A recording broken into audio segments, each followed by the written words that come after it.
overcome the problem, and the technical issue has been resolved. So let's start our session, and let me just double check if we have any interruption in the service. Okay, so my name is Dr. Nawaz. I'm very sorry about the technical interruption which happened, and I'm gonna quickly start the session. And today in this session, I will be joined by Dr. Fateh Shahzad Fateh from APPNA, who is also the co-chair of coordinating committee that was coordinating with Ecfmg. And I will also be joined by one of the admins of King Edward Forum, Faran, Ahmad. This is an open discussion. I have shared the Zoom link, and by clicking that link, more than 100 people can join. And I would request everyone, when you join, please keep your microphone on the mute mode. So first 15 minutes, I will quickly summarize. And then next 15 minutes, we will talk to Dr. Fateh, and I will try to keep 20 to 30 minutes dedicated for the scenario discussion, because I was getting so many different scenarios. People were asking if they are eligible or not. So all this is about the Ecfmg pathway eligibility. Everyone knows that the problem happened because of the COVID. So the CS did not happen after March 2020. So what that means, people who did not take CS, they are not Ecfmg certified, and technically they cannot apply in the ERAS match. So the Ecfmg was looking for different alternatives which can replace clinical skill part of the exam. So they came up with 5 pathways, and I would just focus on pathway 1, 2, and accept not other pathways, because for Pakistani IMJs it doesn't matter. First of all, this discussion is not for those people who have already passed CS, because they are good, they can apply the match. This discussion is also not for those people who have more than 2 or more attempts in any particular part of the USMLE. For example, if you have 2 attempts in CS exam, you are barred. You cannot use pathways. Same way, if you have 2 attempts in CK, you are barred. But if you have 1 attempt in CK and 1 attempt in CS, you are good. So you can be eligible. So pathway 1, I would just begin with that, because if you are eligible for pathway 1, you cannot be eligible for pathway 2. In pathway 1, they have said all the candidates who have ever had a license in their home country after 2015, after 1st January 2015. Initially, they said license should be permanent and unsupervised. Later on, in another update, they changed it. They said it can be provisional, but still unsupervised. Why it is important? In Pakistan, after graduating from MBBS, everyone gets a provisional license, which is not, you cannot practice unsupervised. So technically, people who have not done house job, they are not pathway 1 eligible. The people who have done house job, they get a permanent license from PMDC.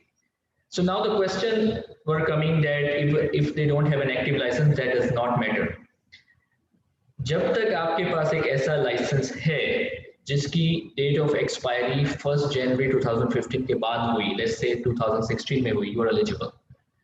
It does not have to be active at this point. Why is that? Because they think that house job is a good clinical experience, and they made it eligible. So pathway 1, all those people who ever had a license, although it's not active at this time, but the license expired after 2015, they are good. If the license expired before 1st January 2015 and they never renewed the license, they are not eligible using the pathway 1. Similarly, people who do not have a house job and so they do not carry a license, they are not eligible for pathway 1. Let's jump to pathway 2. So this is the pathway which actually we worked a lot. APPNA, King Edward Forum, and other alumni, they were using, and the Ecfmg was generous enough actually that they allowed this pathway. In pathway 2, they accepted that OSCE exam, which is called structure of objective exam, objective structure clinical exam, is equivalent to CS. what OSCE? So we all know that OSCE happens in all ward tests, all professional exams, and in the final professional exam. So they did not specify a single OSCE. Rather than they said that if you have a diploma graduate date after 1st January 2018, you are good to use pathway 2. Initially, this date was 1st July 2018. So we wrote a lot of emails to Ecfmg that they should reconsider, and they did reconsider, and because of that, 1 more year was included. So now let's say if your OSCE exam and as a part of final prof happened on December 2017, but you are given a graduation, and on your diploma your graduation date says March 2018 or February 2018, you are still pathway 2 eligible, because all they need is basically an OSCE attestation form and a diploma verification. We'll go over that, what documents they need for pathway 1 and pathway 2. I'm just quickly summarizing, and I want to include other participants also. It's not just like a speech, because I already have put a video and I am sure many people would have watched. So yeah, so pathway 2 is good. All those people who are 2018 graduates, 19 graduates, 20 graduates, they are good to go. This is very unique, and it was done specifically for Pakistan, that they mentioned names of all medical colleges of Pakistan on their website and allowed that if you are a graduate of these schools after 1st January 2018, you can use pathway 2. For pathway 2, what they need from you, they just need a diploma verification from your school and an attestation form of OSCE, which will be issued on 31st August, and it can be submitted as late as 31st January 2021. Pathway 3, we're not going to talk about. PMDC is not yet registered with WFME. We're not going to touch that part, why and where. Pathway 4 and 5 are not for us. And then exceptional pathways. So I'm going to focus a little bit more today on exceptional pathways. And I request all the people who are listening to us on Facebook, they can join us right now, or they can put their questions under the links. They can share these links to different medical forums so that people would be benefited. And then we will, and then in the last 30 minutes, we will make this an open session for all those people who can be part of this. So let's talk about journal requirements for all these pathways. Journal requirements are that, which I mentioned, you should not have 2 attempts in any exam. Number 2, you should be done with OET exam. So OET is a language exam. It's mandatory for all the pathways. It's called Occupational English Language Test, I guess. OET exam last date to be submitted, the results submitted to the Ecfmg is 31st December 2020. The dates are available. You can go, you can register, and then you can take the exam, but sooner the better. And the results directly go. You have to score 350 plus in all 4 departments, and that means a grade B in all 4 departments. OET exam, if you fail OET exam, that's okay. You can do multiple attempts. If you already have taken an OET exam in the last 2 years, let's say that is July 2018. If you have taken an exam after July 2018, you are good to go. You don't have to take it again. OET exam, as I said, the dates are 31st December 2020. So this is a common requirement for all the pathways. Now let's talk about specific requirements. Pathway 1, as I mentioned, you have to have a license in the past after 2015. So how they will ascertain that? An online application will be issued in the end of August. You go there, they ask you, what do you think, which pathway you're eligible? Let's say you pick pathway 1. They ask you, did you have any license currently active? If you have, you say yes. If you do not have, the next question they ask you, if you ever had a license in the past, you can say yes. And then they will ask the details of the license, which are which regulatory authority, which is PMDC, which country, which is Pakistan, date of issue, date of expiry, is there any disciplinary action, and is this license, and provisional or permanent license? So these kind of questions they will ask, and then you have to pay a $900 fees, which is common to all the pathways, and then your application goes and they will review the documents.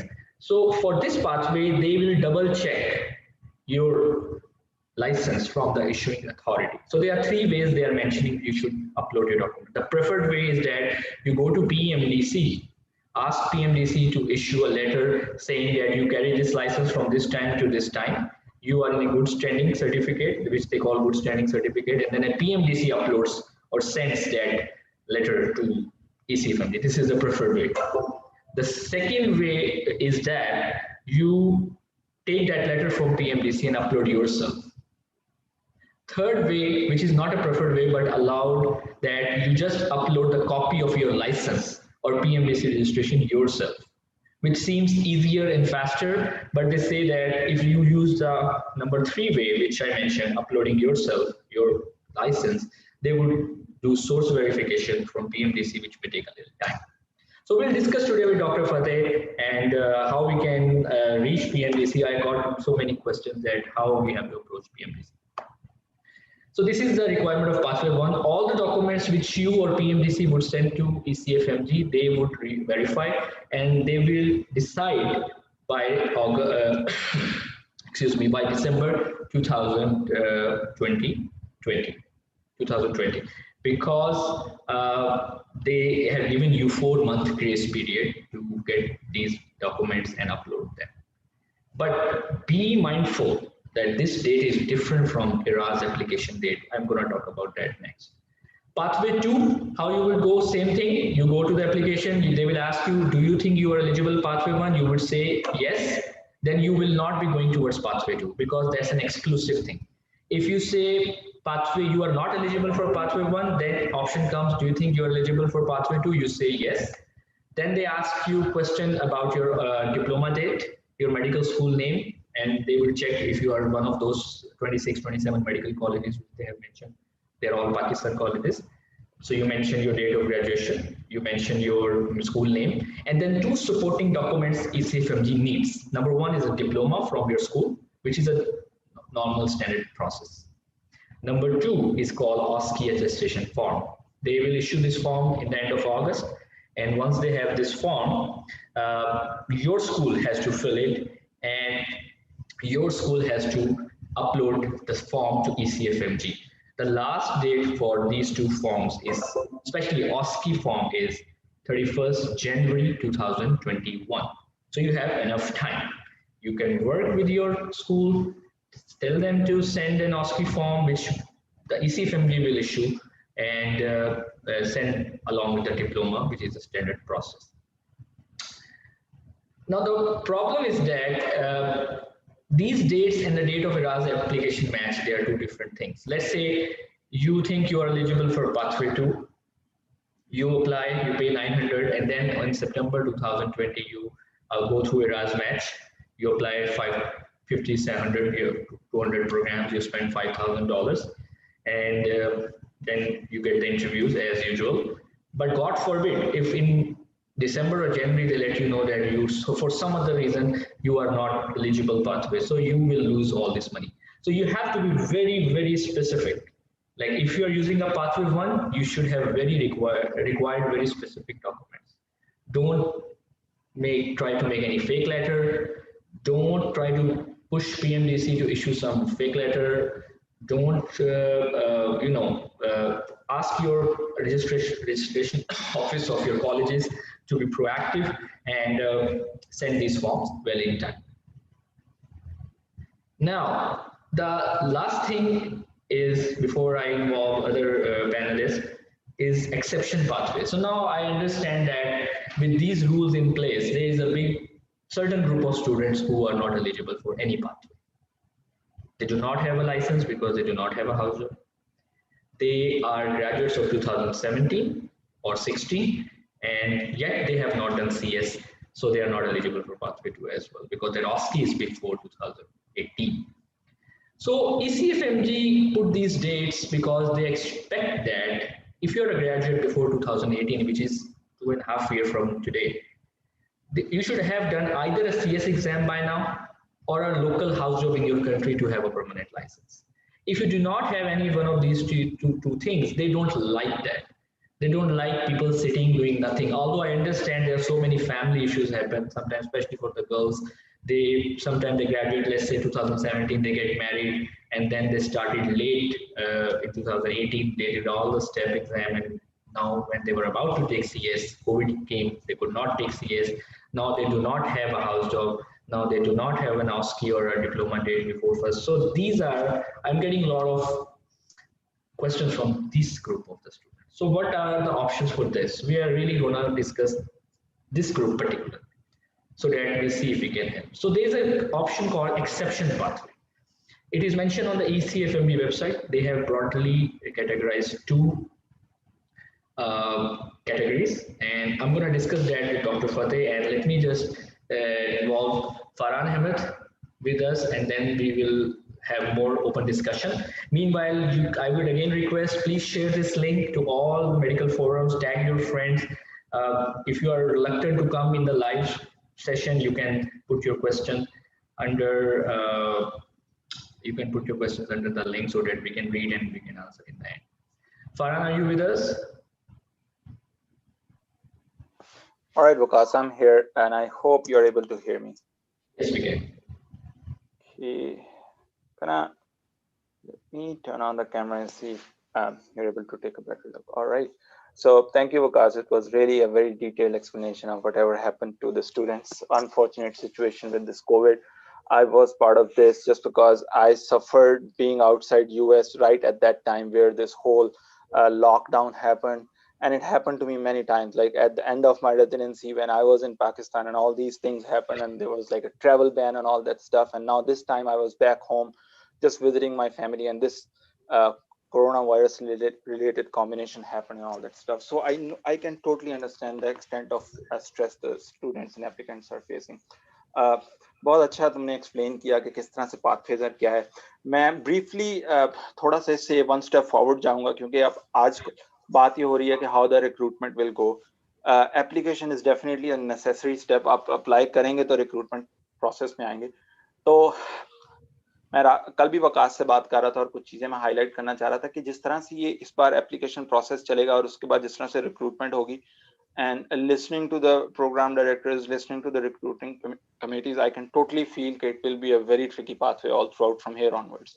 तो उस हवाले से मैंने कुछ recommendations जो हैं वो summarize की हैं और recently वो मैं recommendations जो हैं वो forward कर रहा हूँ graduate medical education related जो भी offices हैं ताकि जो है ना वो IMGs को खास तौर पे उनके problems को highlight करें क्योंकि हम जो खास तौर पे पाकिस्तानी ग्रेजुएट्स हैं हमारा एक लोकल सा नेटवर्क है. We know a lot about things but जब आप इस तरह यूएस में अप्लाई करते हैं there are so many programmes and sometimes they don't even know कि हमारी एक्चुअल प्रॉब्लम है क्या. For us even moving from Pakistan to US is such a big struggle right. और इस पूरे प्रोसेस में वो सारी की सारी बात घूम फिर कर स्कोर्स पर आ जाती है कि आपका स्कोर कितना है. Well, that is important, but someone just has to understand the fact that ये लोग कहाँ से कहाँ तक आ रहे हैं किस तरह से है. तो उस हवाले से मैंने कुछ रिकमेंडेशंस दिए मैं शेयर करना चाहूंगा आप लोगों के साथ. सबसे पहले तो जो मैंने लेटर फॉर्मेट किया उसके अंदर मैं जो टॉप प्रायोरिटी पर रखा है कि there should be the relaxation of the deadlines throughout this residency application timeline. क्योंकि वो जो सितंबर 15 और उसके बाद जिस तरह से इंटरव्यूज चलते हैं और पहले 4 वीक्स के अंदर सारी कॉल्स आ जाती हैं, टॉप स्कोरर सारे इंटरव्यूज ले जाते हैं हमारे, वो लोग बेचारे जो सेकंड टाइम अप्लाई करें दे स्ट्रगल अ लॉट. तो आई हैव रिक्वेस्टेड कि at least relax the deadlines of the application programs. और द नेक्स्ट थिंग इज के हर चूंकि इंटरव्यू जो हैं वो जूम पर होंगे, ठीक है, तो पहले इन पर्सन इंटरव्यूज थे तो क्राइटेरियाज डिफरेंट थे. So now I requested all the programmes, GME को मैंने लेटर लिखा है कि अपनी वो जो स्क्रीनिंग क्राइटेरिया है वो किस तरह से स्टूडेंट्स को एवेल्युएट करेंगे क्योंकि स्टूडेंट्स उस वक्त फिजिकली एप्लीकेंट्स फिजिकली प्रोग्राम मौजूद नहीं है. So they should clearly describe their screening criteria for the residency programme so that the applicant can modify their interview day accordingly कि उन्होंने किन चीजों को highlight करना है. The third thing is कि जो I think it's complicated but they should actually start looking into opening new residency spots in the COVID-19 affected areas. अभी ये बात बड़ी मैजिकल लग रही है but let me tell you कि क्रिटन यूनिवर्सिटी में ऐसा हुआ है कि हमारी इंस्टीट्यूट ने जब ये कोविड ने हिट किया हमारे जो पेरिफेरल कैंपसेस थे they were badly hit, or there were so many patients. और हमारी जो institute है उन्होंने GME को ये request की कि we need more fellows, we need more residents eventually, and we are getting more spots in our peripheral hospitals. So I think ये चीज़ जाना बड़ा ज़रूरी है. So I highlighted that. उसके अलावा जो ये है कि जो administrative process को मद्देनजर रखते हुए, क्योंकि हम लोगों ने ये जो अब इक्वलेंस आ रही है जिस तरह से है कि आपने ऑस की इक्वलेंट करवाना है और ये सब कुछ है, तो I again advocated for the fact के जो ड्यूरेशन ऑफ एडमिनिस्ट्रेटिव प्रोसेसिंग है उसको नजर में रखा जाए, ठीक है, कैंडिडेट सिलेक्शन के मौके पर. और फाइनली एक और बात कि जो हमारा MSPE है, मेडिकल स्कूल परफॉर्मेंस वैल्यूएशन, मैं देख रहा हूँ कि यहाँ पे जिस तरह हमारे जो एप्लीकेंट्स हैं अक्सर इस पे बहुत ज्यादा सफर करते हैं, क्योंकि अब हमारे जो मेडिकल स्कूल हैं यूएस में, like for example क्रेटन university school of medicine, उनके जो स्टूडेंट्स हैं उनका बाकायदा 6 मंथली डीन के साथ पर्सनल इंटरव्यू हो रहा है. They have a preset MSPE form, वो उसको सॉल्व करते हैं, उसको फिल करते हैं, उसके बाद उनकी इवैल्यूएशंस जाती हैं. That carry so much. हम लोग बड़ा फोकस करते हैं लेटर ऑफ रिकमेंडेशंस पे. अनफॉर्चुनेटली इस बार बहुत से एप्लीकेंट्स ऐसे होंगे जिनके पास उस तरह से लेटर ऑफ रिकमेंडेशन नहीं होंगे, क्योंकि वो उस तरह से रोटेट नहीं कर पाए. तो आपकी एप्लीकेशन में वो कंपोनेंट जो आप थोड़ा सा बेहतर और इम्प्रूव कर सकते हैं वो मेडिकल स्कूल परफॉर्मेंस इवैल्यूएशन है, जो कि आप अपने एफर्ट्स लगा के अपने मेडिकल कॉलेजेस में जाके उसको जितना ज्यादा बेहतर टारगेटेड मॉडिफाई अपने गोल ओरिएंटेड करवाएं. I think that should make an effort. और इसके बाद जो वन मोर थिंग के, and that is again technical, I requested to the GME के जो हमारे इंटरनेशनल मेडिकल ग्रेजुएट्स हैं उनको आउट ऑफ मैच पोजीशंस उनकी ज्यादा करें, ताकि उनको अपनी जो मैच सिचुएशन है पहले पता लग जाए, who is getting pre match, so that they can start the visa processing early. होता यह है कि सब कुछ डिले होके मार्च के एंड तक चला जाता है, और हमारे बहुत से ब्रिलियंट रेजिडेंट्स जो हैं उस इस एडमिनिस्ट्रेटिव प्रोसेसिंग और एम्बेसीज के धक्के और ये वो सब में टाइमली ज्वाइन नहीं कर पाते. तो ये वो इश्यूज हैं जो कि इस एप्लीकेशन के बियॉन्ड है. They are not acute right now, but eventually they will be the deciding factors. तो हम उसके ऊपर एडवोकेसी कर रहे हैं. We are trying to make sure कि जो हमारे IMGs हैं जब वो अप्लाई करें तो they will get the right chance. Thank you, Faran. We will discuss this again when we, in the end of this session, we discuss the merits and demerits of all these pathway and impact of pathway on ERAS, because these are two different things. ECFMD pathways and ERAS match application, but how one thing is affecting the other and how it will affect the match chance for a Pakistani, we'll definitely have that session in 10 to 5 minutes. I have Dr. Shahzad Fateh here, and he is I'm very thankful to him for coming and joining us. He is the co-chair of the coordinating committee from APPNA that was coordinating with the Ecfmg.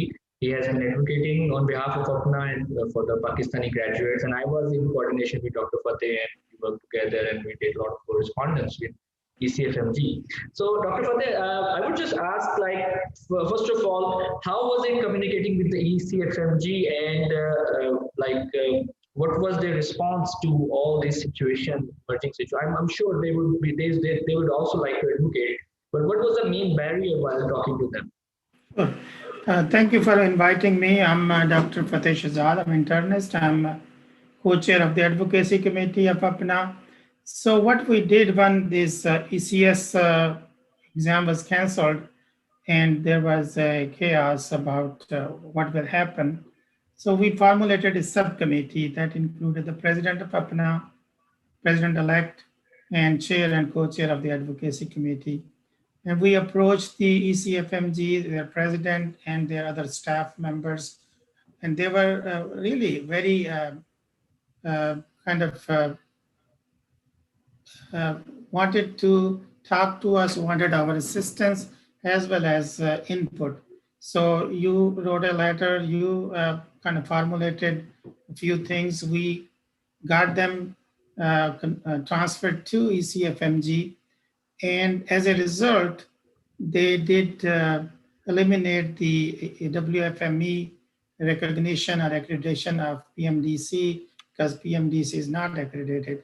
And then, of course, this substantive OSCE as a part of our Viva exam. So we convinced them that we do that not only in medicine, but also surgery, ENT, OB, and general surgery. So they accepted that. So they reviewed the curriculum of PMDC and they said, yes, it is a part of PMDC curriculum. So all PMDC recognized accredited medical school of Pakistan, they will qualify for this. So that was very big achievement. Thank you. Thank you very much for that. Now my question is about that particular group. We really appreciate what you did, and because of the APPNA efforts and the efforts of other alumni, the date was expanded from 1st July to 1st January, which actually is a big, people do not understand this. It's a big thing because all the graduates, because in our school system, medical school system, the graduation happens usually in February and March. All those people who were graduates of 2018, they were now included, which they were previously not. But still, now my question is about those people who still have not done house job, and we know very well reasons. I'm not going to blame them here because there's a notion in the students that earlier you go for it, better it is leave the house job, go quickly as possible. Although I do not personally support this notion, I have always advocated and told the students, please do a house job. You never know what's going to come ahead. No one knew about COVID 1 year ago. So, but still we have to advocate for them. They don't have OSCE after 2018. So I was looking at that pathway 1 requirements in detail. They say that the license does not have to be a permanent. The license can be provisional, but if the letter says that the guy or girl can practice unsupervised, they would still be eligible pathway 1. And what that letter they call letter of good standing. And they'll need that letter from regulatory authority, which is PMDC. Now, I have a very technical question, and I'm going to ask this question to PMDC people, but I'm putting it in front of APPNA because you also have contact with PMDC. When Ecfmg, which is an American body, they can rely upon our OSCE system because it's a very good system, and I appreciate the president of WFME wrote to me that they really appreciate the OSCE system of Pakistan because we told them in great detail how the structure of OSCE works. It's better than CS actually. So now they are relying on OSCE after 2018. Why our own PMDC cannot rely on OSCE before 2018? And based upon all those OSCEs of 2017, 16, why cannot they issue a letter saying that this guy has completed 3rd year, 4th year, final year validation. He has done all the OSCEs. Our OSCE system is awesome, great, comprehensive. He is good to go, and he fulfills the clinical skills requirement as asked by the Ecfmg. So, and they can give that letter to that person, and meanwhile, from that guy, they can get a affidavit signed that we are issuing you letter, but please, you are not allowed to practice in Pakistan because you do not have a house job. But we believe that you have good clinical skills and you're good to go to US and it's a training job. So my question is that how we can approach APPNA? We have good time amount of period. So I'm happy about that. We have 4 months.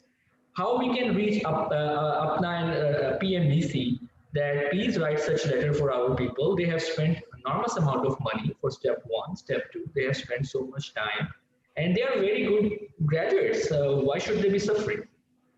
Sure, we have actually discussed and you explained quite a bit of it. So among our subcommittee, we have discussed this. We have contacted the Ministry of Health, especially now Faisal Sultan is there, who is trained in US and he very well understands and is very encouraging, very cooperative. And the registrar of the PMDC, same thing what you just mentioned, that they will not be allowed to practice in Pakistan, but they should be given a certificate in good standing that they can practice unsupervised. And that will qualify for Ecfmg, even those who graduated before 2018. So we are working on it. We're very hopeful that this will be done. If that happens, that would be a great achievement. And I will let us know if you need anything from us. We can, as you were asking the other day, that definitely we can devise a format of the letter. That's right. We will appreciate that. The format so we can present to a PMDC for those who graduated before that. So what should it include that satisfy them as well as Ecfmg? Yeah, initially in the past, King Edward Forum also devised the format of the letter, OSCE letter, in which we mentioned, and I sent that letter to WFMD president also, and he also appreciated. But I'm glad the ECFMG is releasing their own attestation form, which will be easy for all the medical colleges. The same way we can devise a format, a letter for PMDC, that they can fill that letter for a candidate, which should be called letter of good standing, and in which they can say that based upon his elective rotation and the ward OSCEs, he is good to go. And on a separate affidavit, which they should not release to ECFMG, they can just get the candidate signed that you are not allowed to practice in Pakistan because you do not have a house job.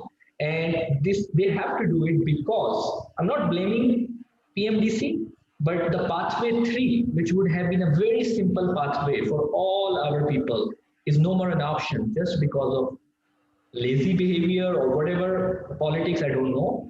But WFME president himself told me that they were scheduled to visit PMDC in October 2019, but PMDC staff or administration told them to postpone that visit, and then that visit never happened, and we cannot approve or register PMDC without that visit. So if the visit would have happened, today they would have not problem, like all the candidates would have been fine. But anyway, I'm not gonna go in that detail because that might be very administrative talk. So, but I appreciate, and so you are giving us a hope. APPNA is giving us a hope, all our candidates, that they will still advocate. With now, it's a time to advocate with PMDC. You already successfully advocated with ECFMG, and we all appreciate that.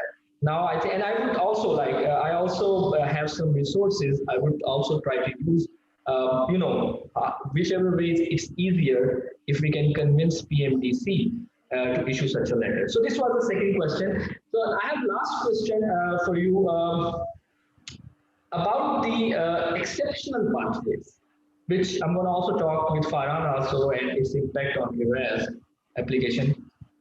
I'm sure you must have reviewed the draft from ECFMG about exceptional pathways. They have set 2 big categories. The first category is about all such activities which are academic and they have delayed CS process. They have, because of that, the candidate could not take. For example, the candidate was doing PhD, candidate was doing MPH, or candidate was doing basic science or clinical research. And the candidate has to justify how these academic activities delayed his plan to CS until COVID came. And then the second category, which I'm actually very interested about, is a visa rejection or unexpected circumstances, a death of a family member or medical illness. Because of that, people could not come, and now they don't have a CS. So what are your thoughts about these 2 pathways? Because if PMDC does not agree with us, this would be the last option for those people who are not qualifying for pathway 1 and pathway 2. Sure. I think it's a very good option for a lot of Pakistani graduates, because there have been rejection of visas.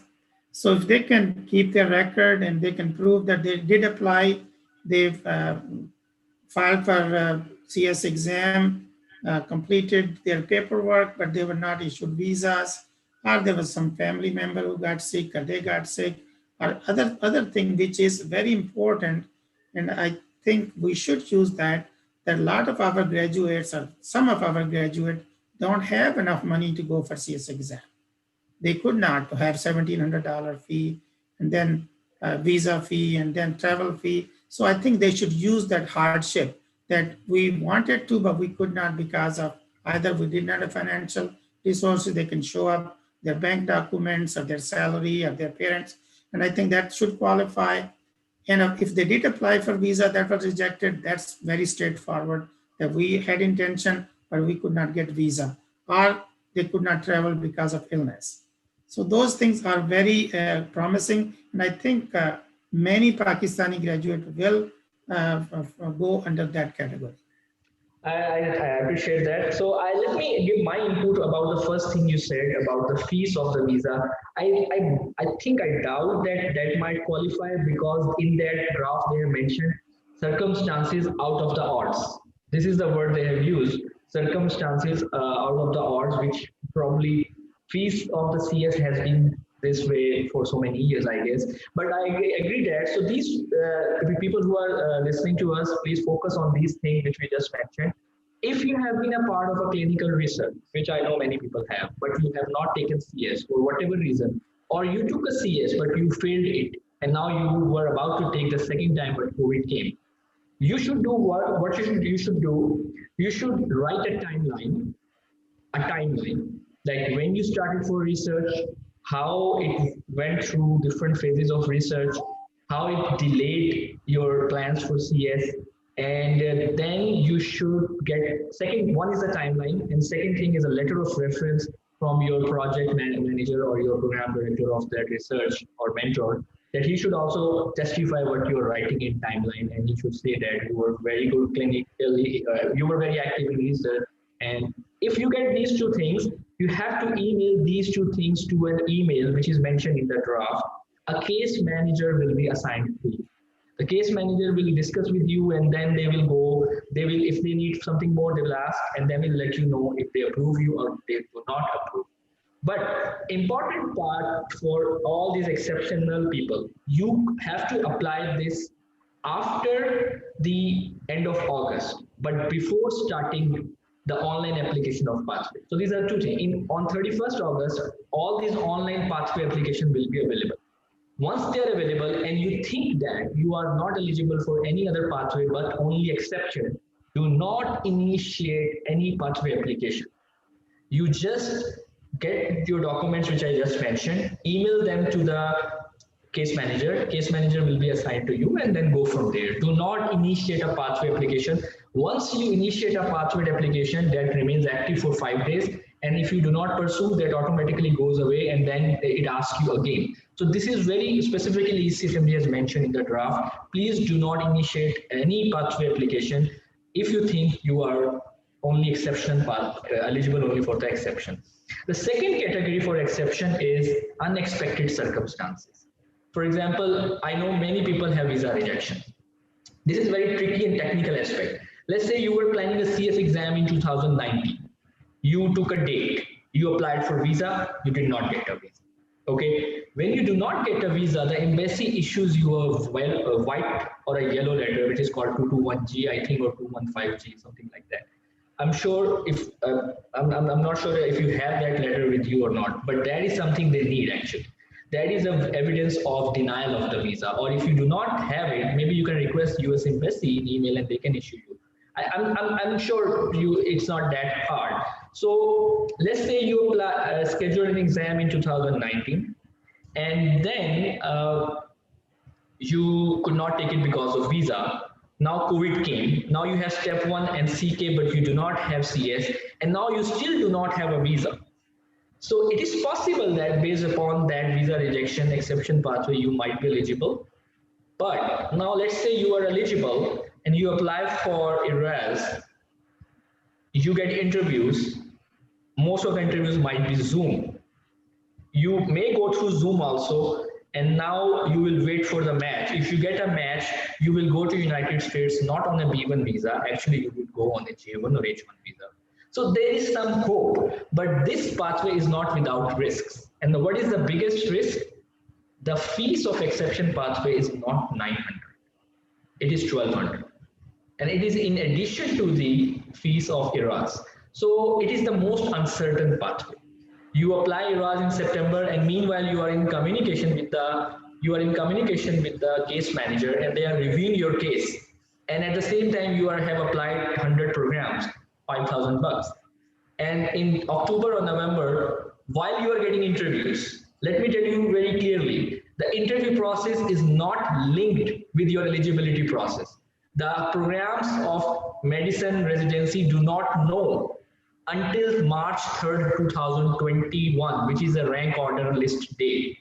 The NRMP rank order list day is 3rd March 2021. The programs would never know if you are any eligible pathway or not. They would just take your application, they would work on your CV, they would send you invitation if they like you.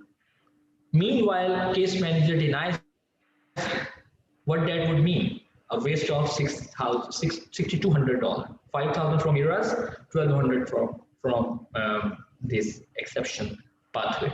So why it is important to talk about it here? Be proactive. If you think you are not eligible for any pathway and you have visa denials, get those things immediately. Wait for 31st August. Once the application is issued, email those things. Email in a very good way. Again, you have to send two things, a timeline and a visa rejection letter. You have to mention a timeline that I was applying, I was planning a CS in October, I applied visa in August, I got rejected, and then I applied again, or I was planning to apply again, and the COVID came. American embassy in Pakistan is closed as of March. I just checked yesterday all these updates. So if you prove that you attempted to apply visas and you have, I don't think you need to show them a CS scheduled date, but if you have, that would be a stronger case. That would be a very strong case that you already, because most of us, when we apply visa, we already have a CS scheduled and we have a scheduling letter. So if you have that letter, if you have a visa denial letter, and if you write a timeline and email that in the first week of September, I would just email around 3rd or 4th of September, and then be very proactive in communicating with the case manager so that when the IRAS application opens on 15th September, you should know where you are. If they tell you you are not accepted, don't put a lot of money. Don't apply 100 program. In fact, don't apply any program. So this is important for those people who are going to use visa as the pathway. But again, this would be applicable if the PMDC does not accept, and how PMDC would respond, we really do not know. So it's all, different things, different timelines. But again, be very mindful about this visa thing, that you have to be proactive after August 31st, but before you start any application, and be very specific in your timelines. And same thing for medical illness. If you have a God forbid, some close family member died in 2019 or early 20 and you could not come, you have to justify, but please do not fake it. Please do not fake it. Why I'm saying again and again, at any point in your career, if it is proved that it was a fake or misinformation, you will be debarred forever. It has happened. So don't fake any medical illness or the death of a family member. If it has happened, you can mention some accident, usually traffic accidents, motor vehicle accidents. You can. I think these are reasonable. I would say just communication with your seniors about this and be very specific. So yeah, so this was the exception pathway I wanted to talk about. Faran, are you around?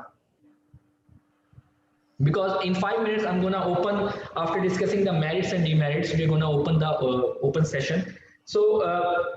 Can I add one thing? Yeah, please go ahead. Fateh Shahzad, can I add one thing more to what you just said? Please. Sure. Now, there were some young doctors who actually came to USA for CS, and they could not do it. They came, they traveled, they paid for it. They could not do because of the COVID.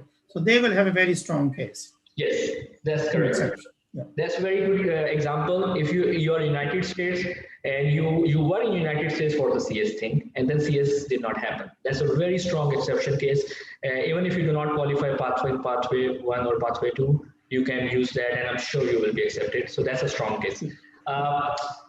We were discussing yesterday, me and Faran, about the blessings in disguise. So this thing does not always have a negative impact. Whatever has happened in last 5 months, pathways, it has some good information, good news for some people also. For example, there were people who always are afraid of CS exam because they think they don't speak good English, they think they might fail, and actually many IMGs fail in CS.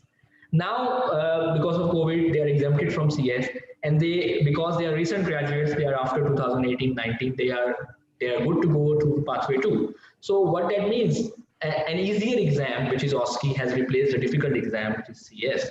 So it's a blessing in disguise for those people as well. So or we should not always see the half empty side, half full side, we should also focus. But now overall, what I think the impact of these changes on match application, because of no visas, it means no CS, but it means one more thing. No visa also means no United States clinical experience. If you do not have a visa, you do not have electives, observerships, externships, no letters. That would impact your chance of being matched by the program directors, because they really don't want to go into all these details of pathways. Most of them probably don't know all these that technical details. I have spoken to one of the two program directors actually. So because it's so emerging, not everyone is up to date. Even we have to read a lot to talk to you today. So it may impact you. You may be qualified for pathways, you may apply as match, but it is possible you may not be matched. So you have to keep that in mind. Number two thing, it may also impact you that let's say you have clinical skills, you did not have a clinical skill exam, and people asking me that let's say they apply and one person has a CS exam and the other person does not have a CS exam but a pathway eligibility. Both have good letters of recommendation. Would it make a difference? The answer is no. If you have good CV, good scores, some 1 or 2 letters of USC, you just do not have a CS because of COVID, but you have a pathway eligibility and the other guy has a CS, and then you are both sitting in the same program, I think you both have same chance. There is no discrimination just because it's beyond your hands. It did not happen because of your fault or your sluggish behavior. So be mindful, it's not going to impact your match. But what's going to impact your match is lack of letters because of lack of visa, or the mindset of the program directors. Because I have spoken 1 or 2 program directors, they are very reluctant to take visa candidates this year.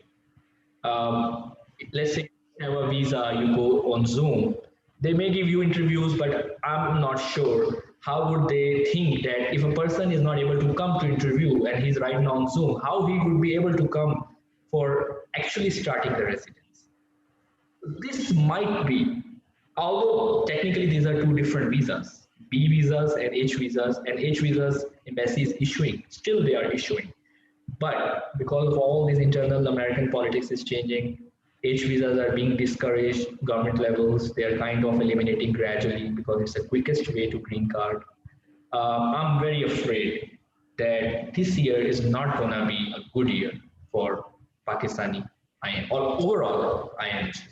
What are your thoughts, Dr. Fateh, on this? Yes, good thing you asked me because I was involved with the visa process. I think I will disagree with you on that, which is actually a good thing for the applicants. We had 209 applicants, 209 got visas approved. Only 3 came in August. Everybody else came in July, and of course before July. So it's a kind of good news with our relationship with the U.S. Embassy in Islamabad and Consulate Office. None of our resident physician got denied visa this year. So that's actually a good news for our applicants. And I think what I'm going to do through a few program directors, convey that message to the program directors that none of Pakistani resident got visa denied. So I think that will impact positively.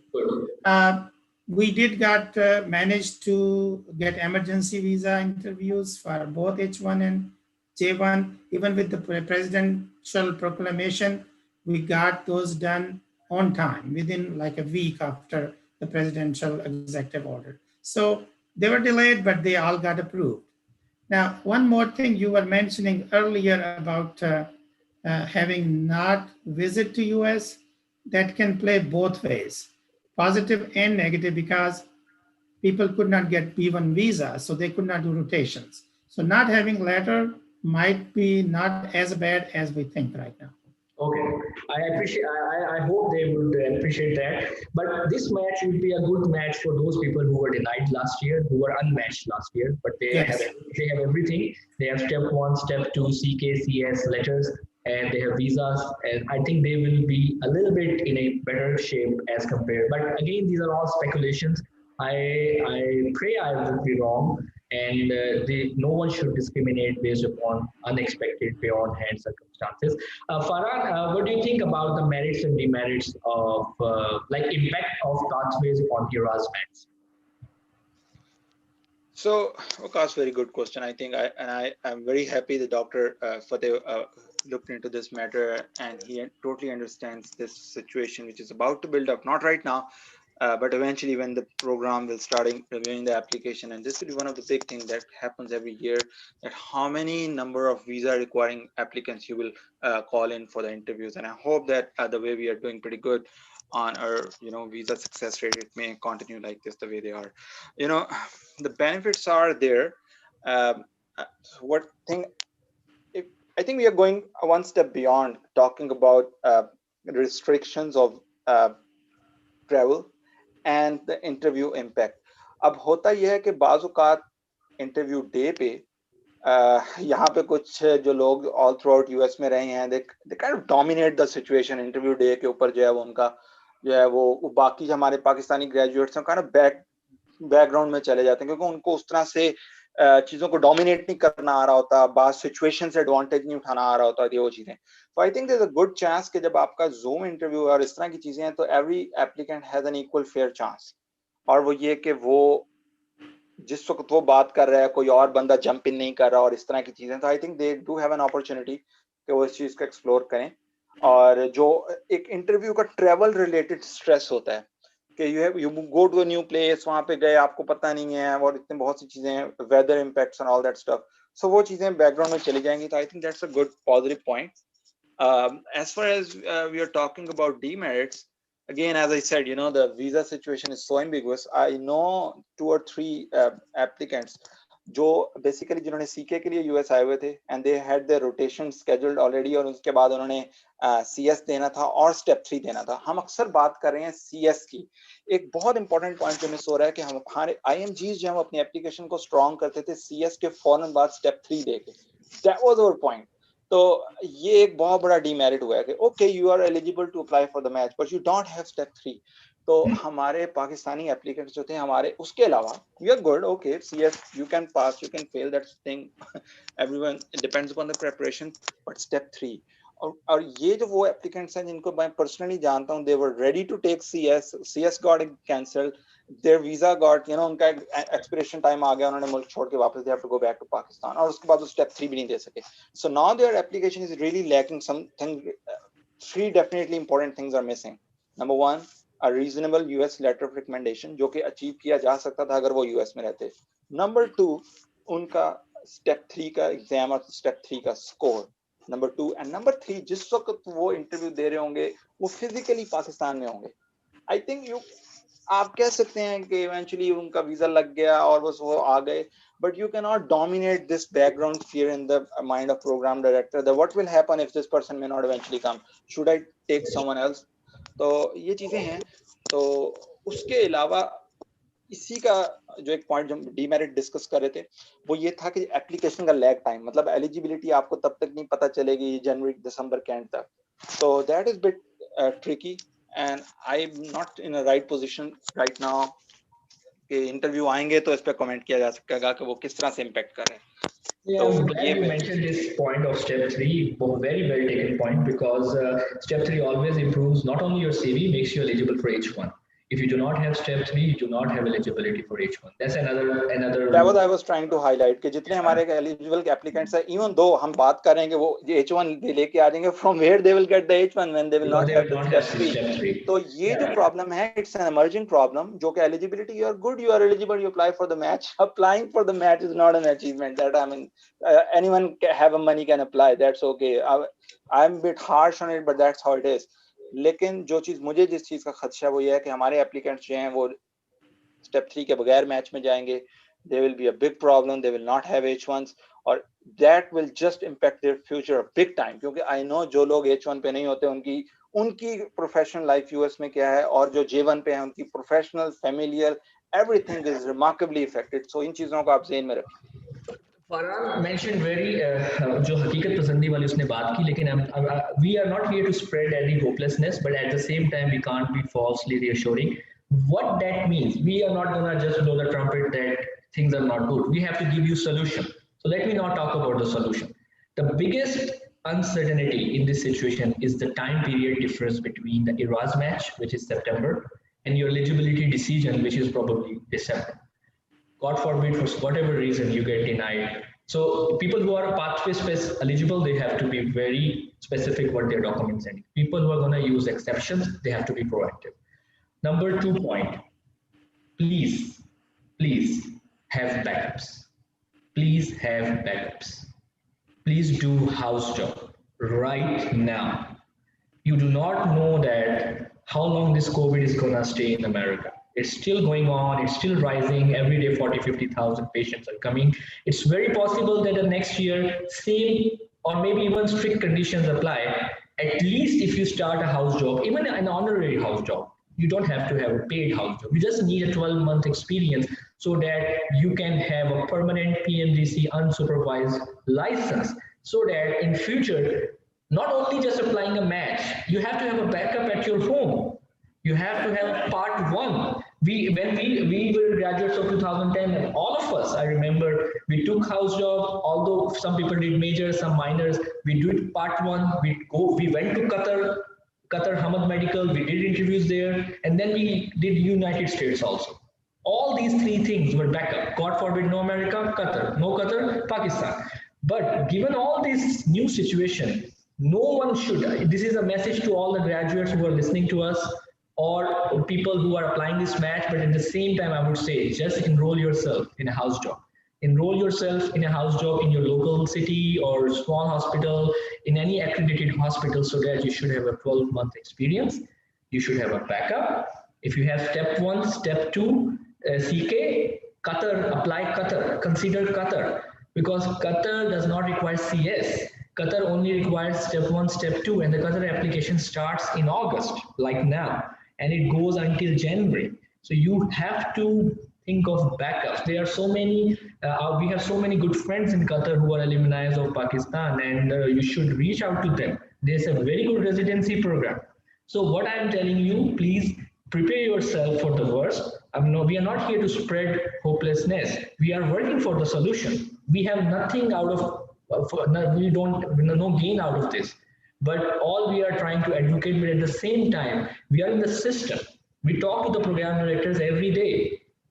We have to tell you what they're thinking. And you have to realize this situation, that leaving a house job is no more an option. It is no more an option. It is because you have a backup at your home. It is because you may need a license. It is because you sometimes need money. And then you need a part 1, which also needs house job. So please be very mindful that if you apply for the match, I would say if you are going for exception pathways, do not apply 100 programs until you hear very clearly from the case manager, and try to communicate with the case manager in the first week of September. And if you have a good answer, then go for apply 200, 300, whatever. But if you do not have a good answer or a vague answer, go gradually. Don't apply, because you apply, you will lose a lot of money, and there's a good chance that they will not acknowledge you. I'm sure Ecfmg wants to enroll all of you. I'm sure they are not sitting here to exclude you. They would look for a reason just to get you in. But imagine, this is not for Pakistan only. There are so many other countries. I was feeling so high when I saw the names of medical colleges of Pakistan on the Ecfmg website, and it was only Pakistan colleges. And they said people who are the graduates of these colleges, they are good to go to pathway 2 if they are graduates of 2018 and plus. It is an honor.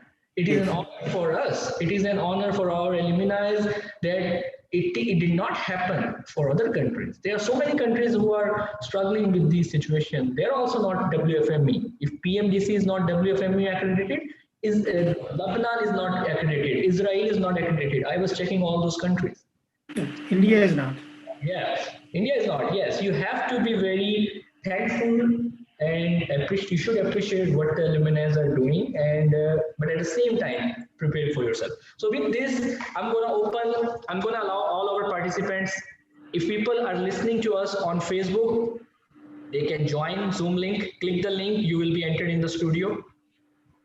If you are reluctant, put your questions there. I already have 2-3 questions I'm going to answer in the end. So anyone in our studio who wants to ask any question from the panelists, they can unmute their mic themselves and introduce them. Hello, Assalamu alaikum. This is Dr. Sadaf. I put my question already in message. So we all talked, right now we talked about the people in Pakistan, the IMGs. So my question is, what is the scope of Pakistani doctor chemicalians who are in America? And we have got some US clinical experience, some research. So would you like to talk about that? So your question is that the people who are in America, they already have a US clinical experience, but they don't have a CS? No, I do have CS everything. I'm done with step 3. So we are just talking about all about the people who cannot come for CS and stuff like that. Mm-hmm. I just want to draw your attention regarding the people who are in America right now. And like I have applied in the last match. So is my chance gets better in this circumstances? I just want to talk about that. That's correct. We talk about that. The people who somehow got unmatched or people who have everything done but they're applying match and they're already in America, I personally think they would be preferred. They would be preferred because they don't have anything to pull them back. They have visas, they have CS, there's no 4-month difference for them between ERAS September and eligibility December, because eligibility will be decided in December finally and ERAS will be applied in September. So they have peace of mind, and I think program directors would prefer them given all this happening. So answer is yes. That's my opinion. Faran and Dr. Fateh, what do you think? Yes, Dr. Fateh. If her visa, she did not mention, she's on B1, most likely she is. I'm a US citizen. I'm sorry for interruption. Okay. I'm a US citizen. Okay. Then those who are here and they are B1, make sure they apply for extension while they're here. As long as you apply for extension, even if it's not approved, you don't get out of status, you don't become illegal to stay. So if you have multiple entry visa, then you can go back and re-enter. If you have only last or single entry visa, you can apply for extension for those who are not citizen or green card holder. Thank you. You have any input? I would like to say that being a US citizen itself, puts you in a lot safer situation. So I definitely say that you're in a right shape right now. Those who were on B1, B2, and they had to go back due to some circumstances, they are really hit. Otherwise, having citizenship is just it's like a big blessing. Good luck. Yes, so answer is yes. Circumstances would support you. Any other questions? Thank you very much. You're welcome. Anyone else? Otherwise, I have few questions from this. Hello, can Yes, I speak? Yeah, this is Amana. I just had a question. I wanted to confirm, so my graduation date is December 2017, but my diploma date is April 2018. So what's the situation with that? Like, are we eligible to apply or what? Answer is yes. Why is that? Because the evidence they are using as a date of OSCE is the diploma. So the supporting documents which Ecfmg is asking from you would be two things. Number one, diploma, verified and sent by your medical school, which is a normal process. Everyone has to do that. And the second thing is called OSCE attestation form. And OSCE attestation form, we will see how it turns out to be. But again, they said if you are a graduate of all those 26, 27 colleges mentioned on the website, and if your date of graduation, they did not say date of OSCE. If your date of graduation, which is mentioned on your diploma, is after 1st January 2018, yes, you are eligible. It does not matter even if your OSCE actually happened on, let's say, November 2017, because they are not relying on one OSCE. They are relying on all your OSCEs, which you have done since 3rd year, 4th year, final year, and they are giving you privilege that you are a graduate of such a college which uses such a good OSCE system. And that's why I said I was feeling very gratified, I was feeling very high that they acknowledge Pakistani OSCE system as good as a CS. So answer is yes. Okay, can I just say one other thing? So the diploma actually says that I passed my examinations on December 22nd, 2017. That's what my diploma says. And then नीचे जो date लिखी है diploma जिसने मुझे issue हुआ है, that's April 2018. That is called date of graduation. जो नीचे date लिखी है उसको technical ज़बान में date of graduation कहते हैं. ये वैसे भी एक जर्नल में सबको बताता चलूँ कि आप जब भी अभी CFMG जर्नी में आएंगे, जहाँ जहाँ आपसे पूछा जाए कि आपकी डेट ऑफ ग्रेजुएशन क्या है या ईयर ऑफ ग्रेजुएशन क्या है, आपने वही मेंशन करना होता है जो आपके डिप्लोमा पे एनग्रेव्ड है। आपने ये नहीं बोलना है कि एग्जाम ये है या वो है। The date of graduation mention on your MBBS degree is what you actually have to refer to. Okay, thank you so much. Thank you. Good, welcome, best of wishes. Best wishes. Anyone else? We have any more questions? Otherwise, let me go to the Facebook people. Okay, so I got few I have a question, not a question. Actually, I want to know about PMDC because we all know that. My name is Faryal. So as we all know that PMDC, there was some news that it's like vanished and it's not attending doctors for their certificate. So it's very hard. So if because I am here in USA and it's getting hard to get in contact with them, it takes a lot of time to get good standing certificate. So is there any chance can we get it easily, or with your efforts, is there any way which will help us? Yes. So let me repeat your question and will I get input of Dr. Fateh on this also. So basically she's asking that you're asking that there are three ways to upload or send your license and good standing letter to Ecfmg from PMDC. One is by PMDC itself. Second is by taking PMDC from PMDC and uploading yourself. And the third is just uploading your registration or license, not the letter. All three are acceptable, but the preferred one is the first one. What that preferred one means, because it will be a little quicker, because then they would not need a source verification. If you do yourself, they would need a source verification. So yes, it was hard for us to reach out PMDC, but now, as Dr. Fateh mentioned, that they are in contact with Dr. Sultan, and I was reading updates from the president of APPNA also, Dr. Usmani, and they're all in contact with PMDC. That's what we are actually gonna write a format letter to them, that if they already have a standing letter format, they should be actually assigning this job to one of their people who should be coordinating with you guys and issue the letter. And if you have a license, let's say you have a license, they should actually send the copy of the license and a good standing letter themselves to Ecfmg through that link which they're gonna which is mentioned in the draft.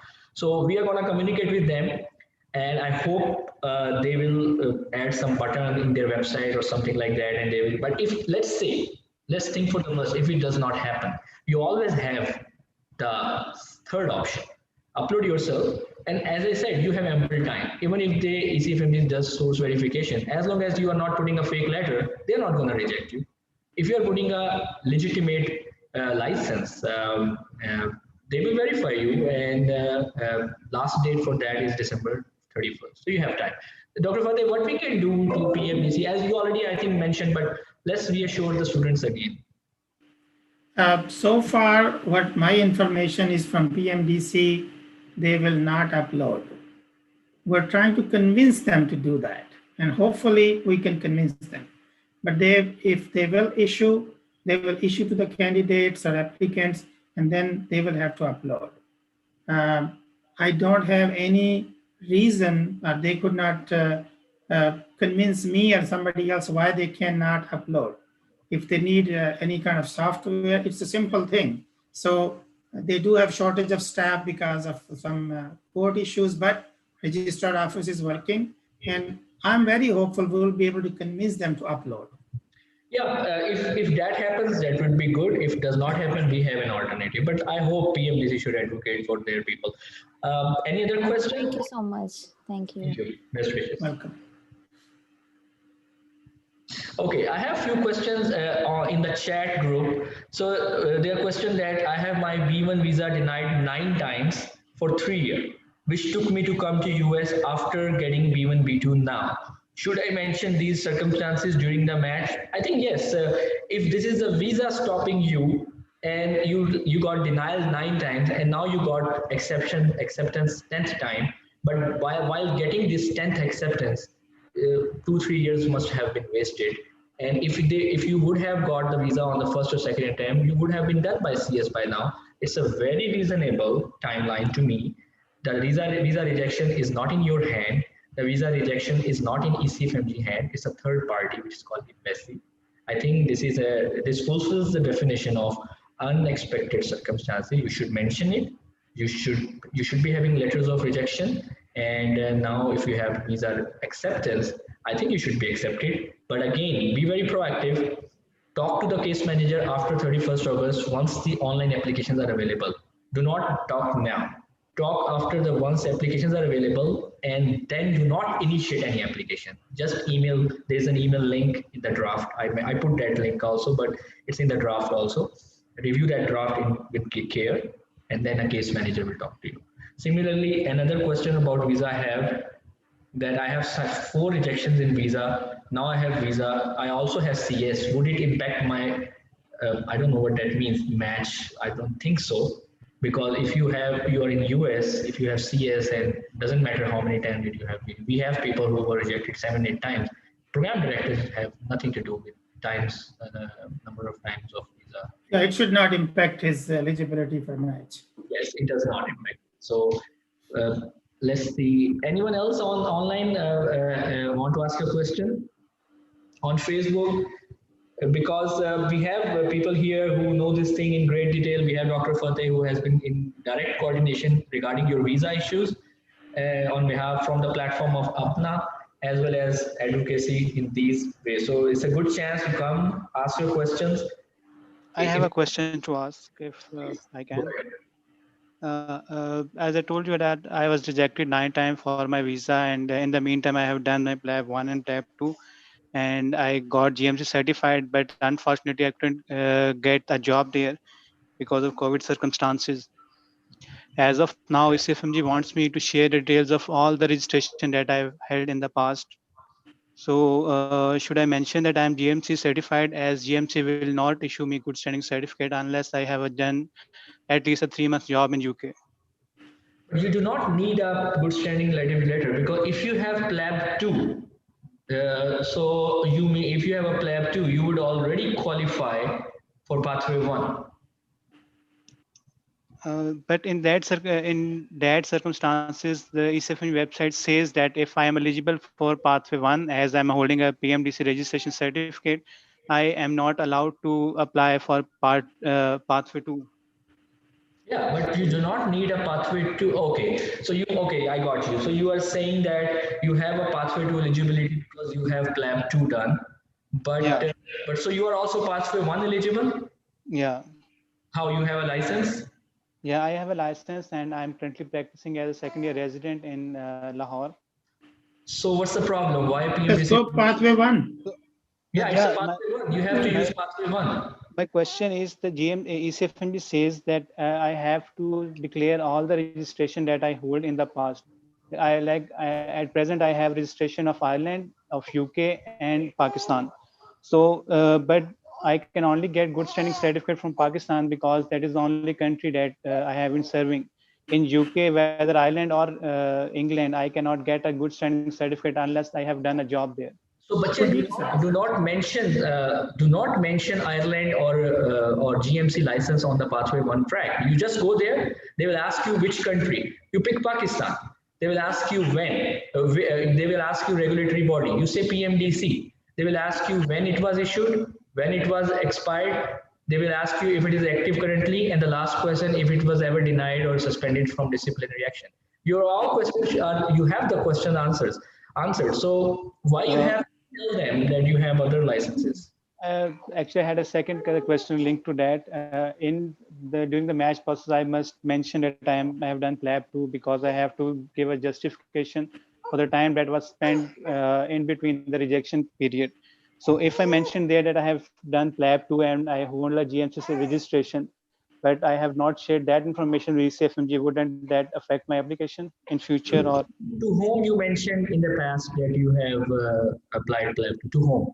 No, in future, when I will apply for a match and during match I declare that I have done PLAB 2 exam and that's 2 different things. Listen, we are talking about 2 different bodies. One is Ecfmg, one is ERAS. When you get interviews, program directors interview, you talk about your CV, you talk about PLAB 2, 3, Ireland, whatever you want to. That has nothing to do with Ecfmg pathway tracks, because as I mentioned, these are 2 different bodies with 2 different timelines. ERAS is going to start in September 2020.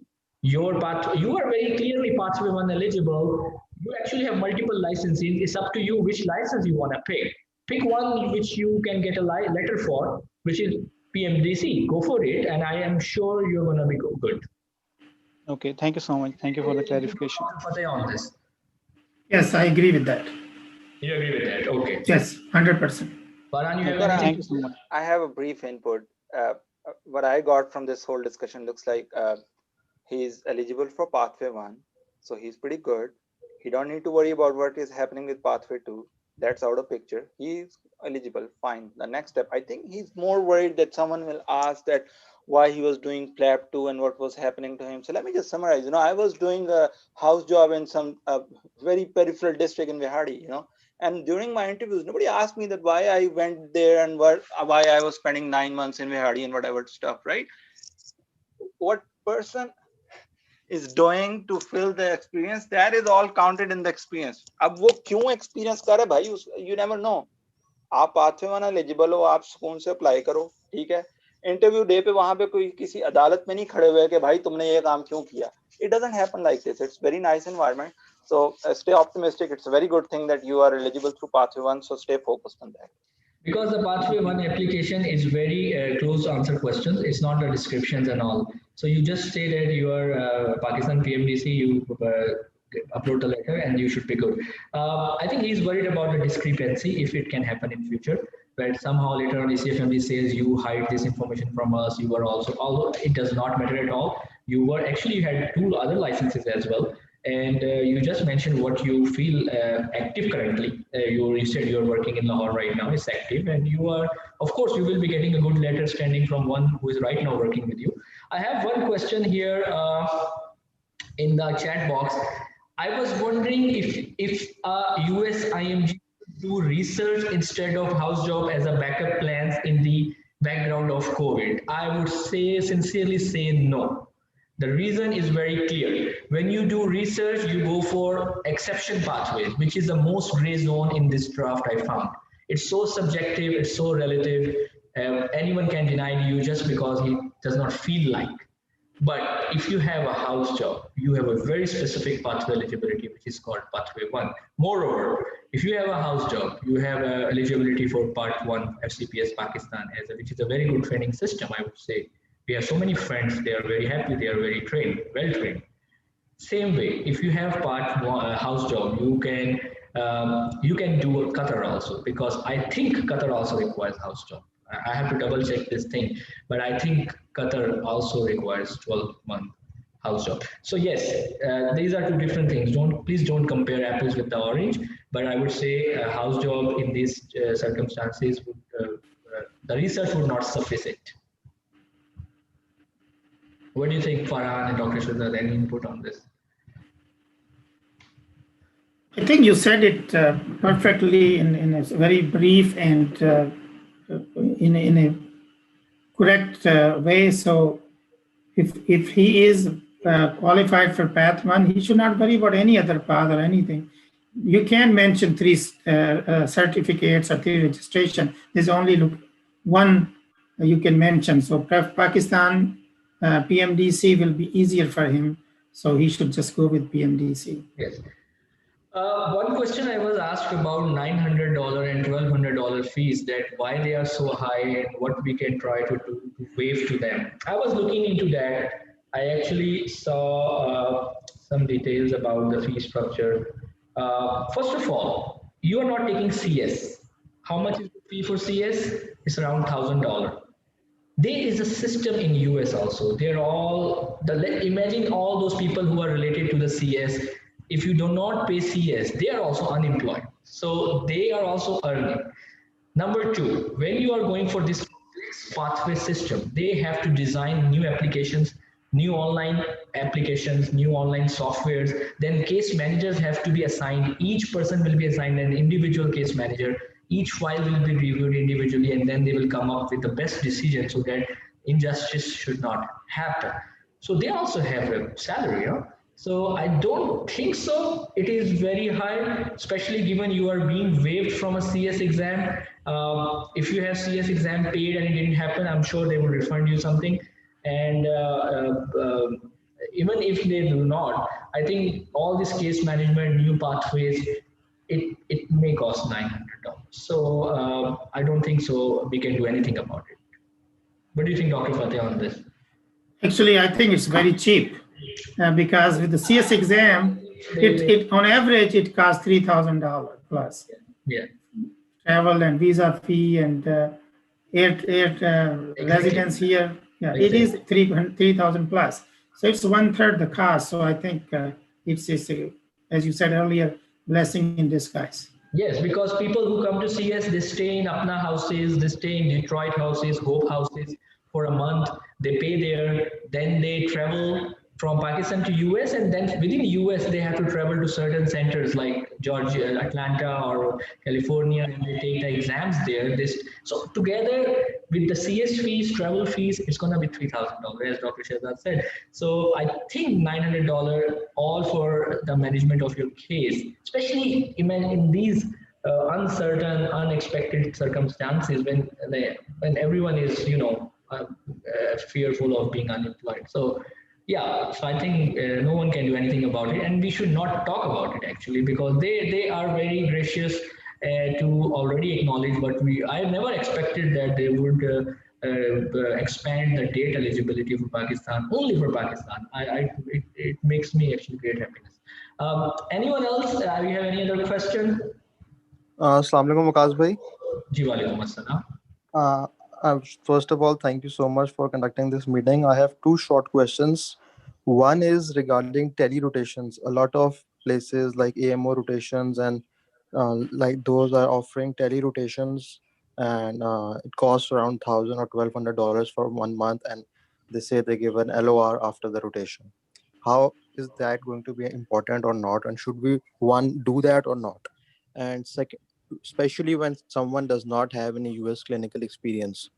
Second question is on ERAS timeline, they added a document which shows how the timeline is going to be this year. So they say, I'm reading it for you, that from September 1, applicants can start submitting their application. But from what I know is that the timeline when programs start reviewing the applications, they have changed it from 15th September to October 21st for this year. So if you can check on that and let us know. Thank you. Okay, so let me get to your second question first, because first question is a little longer. So yeah, I think this will not change. You will apply on September 1st, and then your applications will be downloadable after September 15th when the program will review. They will not have any information about your eligibility because that will still be pending by the Ecfmg. At the same time, when the program will be reviewing your CV, the Ecfmg will be reviewing your eligibility documents. And so that's why we are worried that no one should waste a lot of money, and he should be very clear what he is doing. And one more thing, the real deadline is 3rd March 2021, which is NRMP ROL, rank order list final date. So it is mandatory for Ecfmg to decide your eligibility, and once they decide that you are pathway 1 or pathway 2 or exception eligible, they have to send that eligibility to the NRMP and the results of your OET before 3rd March. So that is why they have put deadline for themselves as 31st December, because then they will send all these details to NRMP, and the deadline for that is 3rd March. And that is another reason that they have an extended date for OSCE attestation form, which is not actually 31st December, it is 31st January. So let me get back to your first question. I know many people are being desperate, they don't have LORs, they don't have visas. Some people I know personally, they have visas, they asked me for observerships. I tried to arrange observership for them. Observerships were closed for IMGs because of the COVID. Human Resource Department did not entertain us, and they have valid reason for that. So they are going for paid telehealth letters. I really don't know, honestly, the answer if I should say no or a yes, because it is still a US system, and actually right now we are also doing our clinics telehealth. I'm a gastroenterologist. I see patient every Thursday on actually telehealth software. And if you are doing that, it is some kind of clinical experience, but again, the main purpose of the clinical experience is to see physically the hospital system, how it works, how the workflow happens, which you are not able to. So If you're getting something 500, that's fine, but I would not waste 1,000, 1,500, 2,000 on these things.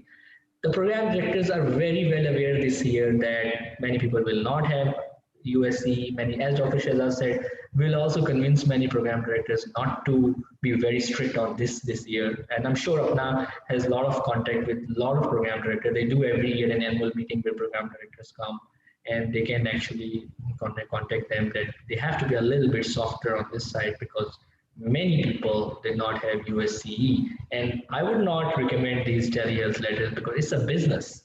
The many companies would use you. They would give you 1,500, 22,000. It's not worth it, I would just say. But that's my personal input. Don't quote me that the King Edward Forum said that. It's my very personal. Let me ask Dr. Fateh and every other panelist, they have any different. Yes, I agree. It's a waste of money, and it will not really hold any positive impact with the program director because you're really physically not there in the program, in the training or in the observation. You're just doing like, online course. So don't waste your money. The program directors, they all know that this year was difficult. So even if students or doctors wanted to do observership, externship, they could not do it because they could not get visa. Even if they had visa, they were physically in US, they were not allowed to. Even the US medical students were not allowed to do a lot of things, a lot of rotations. So they do understand, and those who will have letter, yes, they will be at positive note, but those who don't have, they are not at negative. Okay, thank you very much. I have two questions here. So one person is saying that I'm right now in America. My visa is going to expire in next 20 days.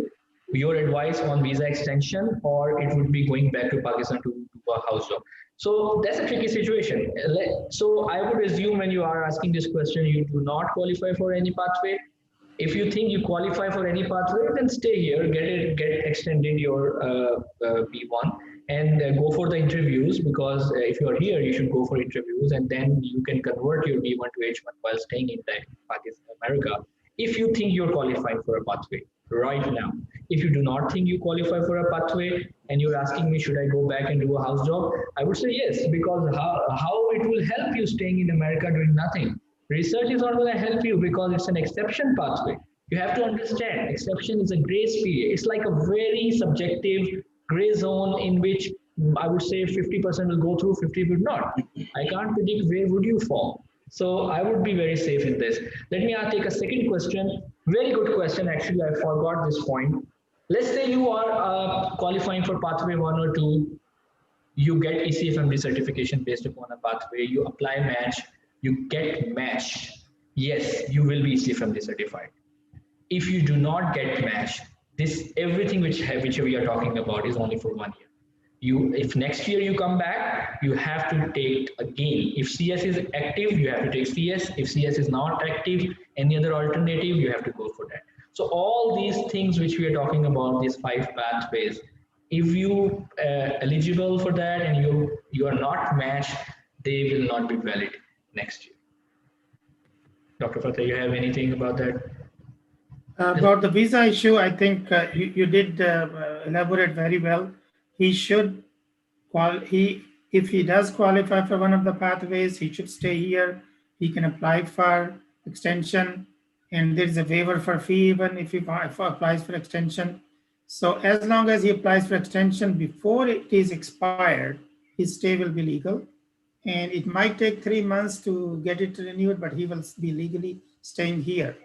And if he does not have money to apply for, because it costs around $500, there's a waiver program. So he can say, I don't work here, I don't have a job, I don't have that much money. So they will waive the fee. So he should apply for that. The second part you mentioned about, yes, it's a 1 year thing. But if you complete 1 year of residency next year, hopefully, inshallah, then it will be forever. Yes. The certification. Thank you very much, Dr. Fateh. I have one question that since if my eligibility is submitted and is pending decision in December, would I get interviews from ERAs and the programs? As I said, they don't have interlink. They don't have a connection. If your CV is good enough, otherwise you would be getting interviews. You would not be denied interviews just because of your eligibility being pending, because it is from the Ecfmg. They have given 4 months because they uploaded this document just 5 days ago. And so they can't say that eligibility has to be decided by September 1st. They have to give you 4 months so that they can review all necessary documents. So yeah, I don't think it should affect your interview frequency or interview pool. Let me see if I have anyone else. If you are online or you're listening to us on Facebook, on YouTube, on APPNA Forum, this program is right now running on King Edward Forum Live, APPNA Forum Live, on YouTube, Dr. Curious page live. If you guys are hearing us and you have any question to us, we have just 2 minutes left and I'm going to close this session. We are already past our time. Let me see if I have anything in the chat box, or otherwise you can always ask questions under the link, and one of us, one of our panelists, or we will be happy to answer whenever we have time. I would not ask questions in the inbox of Facebook. It's not that I don't like to answer. I always try to answer, but it has happened that you are not in friend list. The question goes to the other box. And then sometime when I see the other box, many months questions are sitting there, and somehow I feel regretful that I could not answer. You should ask on the forum page so that other people who have similar question in their mind, they should also be answered, and more people should be helped out. Is date of graduation the one that counts on the date you get your degree? Yes, we have talked about that. Whatever is written on your MBBS degree as the date, that is the date of graduation. Does not matter when you're, because imagine final prof has how many components? Written exam, OSCE exam, Viva exam. How would you certify which exam is the actual date of graduation? So it is actually the date of graduation themselves mentioned on the MBBS degree. You will remember this for the rest of your life, because so many times they will ask you what is your year of graduation. Okay, I think we don't have any more questions. I would still wait 1 more minute. And meanwhile, thank you very much, Dr. Fateh. And आपने बहुत छोटे से वक्त के notice पे आप आए और आप हमारे साथ कम्युनिकेशन में भी हैं. हम लोग इंशाल्लाह कोशिश करेंगे कि हम पीएमडीसी को दोनों बातों पे कन्विंस कर सकें. हम पीएमडीसी को लेटर स्टैंडिंग इशू खुद से अपलोड करने पे, जो कि इतना मुश्किल नहीं होना चाहिए, और हम पीएमडीसी को इस बात पे भी कन्विंस करें कि वो हमारी ऑस्की को समझे, हमारी नहीं अपनी ऑस्की को समझे, उनकी अपनी ऑस्की पे रिलाई करे और बच्चों को एक गुड स्टैंडिंग लेटर दे जो कि सीएस को सफिस करे, और एट द सेम टाइम उनसे एफिडेविट लिखवा ले, ताकि एक बच्चा भी ऐसा ना हो जो सिर्फ इस टाइमलाइन इन टेक्निकल्स की वजह से उसके पैसे ज़ाया हों, क्योंकि it's a large amount of money. कई बच्चे स्टेप 1 स्टेप 2 लेते हैं, 10-10 महीने पढ़ाई करते हैं, बहुत सारी अपनी लाइफ टाइम की जो एक्टिविटीज़ हैं, शादियाँ और बड़ा कुछ होता है जो वो डिले कर देते हैं, और just because of this CS उनको सफ़र नहीं होना चाहिए, और वो भी सिर्फ हमारी अपनी बॉडी की वजह से. जब एक फॉरेन हमें एक्सेप्ट करती है, हमारे एक्नॉलेज कर रही है, और उन्होंने बहुत ही फराखदिली का मुजाहरा किया है कि उन्होंने मुसलसल, और अच्छी बात है वो जवाब देते हैं, WFME वाले जवाब देते हैं, ECFMG वाले जवाब देते हैं, और अपना ने जो किया है, I would actually want to take some names. Doctor Usmani, Nahid Usmani, doctor Ayesha Zafar, I will mention, आपका डॉक्टर शहजाद फतेह, डॉक्टर पराचा, ये सब लोग बड़े एक्टिव रहे हैं, और not only in student advocacy, बहुत सारे वेलफेयर कामों में, और हम भी, हमारा छोटा सा एक फोरम है, हम भी इनके साथ कुछ ना कुछ वेलफेयर का या कुछ ना कुछ ऐसा करते रहते हैं. I would also like to thank admins of King Edward USMLE Forum who could not come because they were busy. Dr. Aftab Ahmad, Farooq Abbas, Faizan, Dr. Ali Farzan John, they always have been very active in different issues. They always talk about, they answer the questions, and we all work together. And whenever we have time, we try to do something for the students. In the end, I would also request all the students and all those who are listening to us right now. We are running 2 fundraiser campaigns for welfare of one student. It's an actual medical student who needs a kidney transplant. I would really appreciate if you go through that fundraiser, review it, and if you feel like, try to donate it. And the other one is for the school campaign, which we are running at Sindh. There are 10 schools in Sindh. They are terribly affected. When Corona was finally eliminated and the students went back, there was nothing there. All the walls, they were broken. The furniture was eaten by mites. They did not have any place to sit, and I'm personally in contact with them. So it's not like some organization, it's personally me, myself. I'm working with my coordinators there. Anything will help them. We already have raised 50% of targeting both these fundraisers. But the most important one is a medical student who needs a transplant within the next 7 to 10 days, because it's a uropathy, and earlier is a better prognosis. We would not like him to be on dialysis. And the second one is also a good Sadqa Jariya, consider it. Thank you very much. I think I don't have any more questions or anyone who want to come online. And if anyone has any comments, not any if question, if they want to talk about APPNA, King Edward Forum, alumni, they are more than welcome. It's an open session. Otherwise, I will one comment. Yes, please. Yes. Thank you for doing all this, and you do a lot of work for young doctors, and we all appreciate that.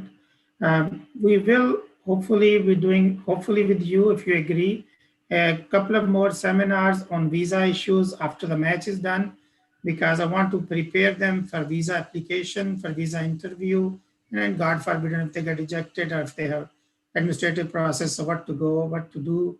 And I think that will give them some reassurance. Once again, we did not have any rejection this year, and all of the residents, they are here. Another good thing is 49 out of 209 got H1 visas. So that was another good thing. Very good. No, we really appreciate it, and we will look forward to that visa issue webinar session. We have Ahmad, who is one of our admin. He has very good grip on all the details and technicalities of visas, J1, H1, whatever. So we will soon arrange that. And I would also mention some links. Different programs lists have been uploaded already. You can Google search in the Facebook King Edward USMLE Forum. We did a YouTube session, how to take an interview during your residency interview session. It is a great link to our video. I would suggest everyone, you go for it. Go to the files in the King Edward USMLE Forum and look for that. Different admins have actually simulated how to take an interview. Ali Farzan John has a good input on that. I would also say we have a lot of blogs written about H1, J1, a lot of blogs, what should be a good medical case. When during the interviews, they ask you, tell me a good interesting case, how should you answer that question? Don't always answer in syndrome. You have to be very simple, because they are not focused on your case. They are focused on the method you are presenting. So yeah, just go for those links and they will help you in the match. Best of luck. And if anything changes, any new forms come up, which are going to come on 31st August, I'm sure applications are going to open for eligibility. Maybe we have to do one more session if we feel like. Otherwise, we always keep on writing or putting some videos, go through that. Please share these videos with all your medical students, different forum. It's called King Edward Forum, but it's for all the medical colleges of Pakistan and Azad Kashmir. Even, yeah, we don't have any restriction. It's an open forum. If you share it and if it can help anyone, it is Sadqa Jariya. Jazakallah, and thank you very much.